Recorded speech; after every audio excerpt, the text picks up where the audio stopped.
ಅಬ್ದುಲ್ ಕಲಾಂ ಮಕ್ಕಳನ್ನ ಬೆಳೆಸ್ಬೇಕಾಗಿರೋ ಜವಾಬ್ದಾರಿ ನಂದು. ಯಾಕೆ ನನ್ನ ದೇಶ ನಂಬರ್ 1 ಆಗ್ಬೇಕು. ಎಲ್ಲಾ ಮಹಾನ್ ವ್ಯಕ್ತಿಗಳು ನೋಡಿ, ನೀವು ಎಕ್ಸ್ಟ್ರಾ ಜವಾಬ್ದಾರಿ ತಗೊಳ್ತಾರೋ. ಫಸ್ಟ್ ನನ್ನ ರೆಸ್ಪಾನ್ಸಿಬಿಲಿಟಿ ನಾನು ತಗೋಬೇಕು, ನಾನು ಬೆಳಿಬೇಕು. ಈ ತರ ನಾನು ನೋಡ್ಕೊಂಡ್ರೆ ಮಾತ್ರ ನಾನು ಎವ್ರಿ ಡೇ ಗ್ರೋ ಆಗ್ತೀನಿ. ಅವರೇಜ್ ಮೆಂಟಾಲಿಟಿ ಇರೋರು, they don't take any responsibility, not willing to transform. ಒಳಗಡೆ ಅವ್ರ ಪರಿವರ್ತನೆ ಅವ್ರು ರೆಡಿನೇ ಇಲ್ಲ. ಆದ್ರೆ successful people they are ready to take all responsibility.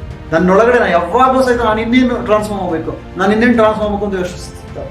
Average ವ್ಯಕ್ತಿಗಳು ನನಗೆ ಅದೆಲ್ಲ ಬೇಡ.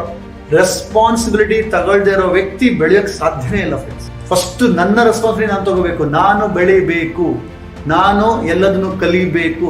ನೆಕ್ಸ್ಟ್ ನನ್ನ ಫ್ಯಾಮಿಲಿ ರೆಸ್ಪಾನ್ಸಿಬಿಲಿಟಿ, ಫ್ಯಾಮಿಲಿಗೆ ಏನ್ ನೀಡ್ ಇದೆ ಅದನ್ನ ಕೊಡಬೇಕು. ನನ್ನ ಸುತ್ತಮುತ್ತಲಿರೋರ್ನ ಬೆಳೆಸಬೇಕು, ಅದು ನನ್ನ ರೆಸ್ಪಾನ್ಸಿಬಿಲಿಟಿ. ಮದರ್ ತೆರೇಸಾ, ರೋಗಿಗಳಿದ್ದಾರೆ, ಕುಷ್ಠರೋಗಿಗಳು, ನನ್ನ ಜವಾಬ್ದಾರಿ, ನಾನು ಅವರಿಗೆ ಟ್ರೀಟ್ಮೆಂಟ್ ಕೊಡಬೇಕು.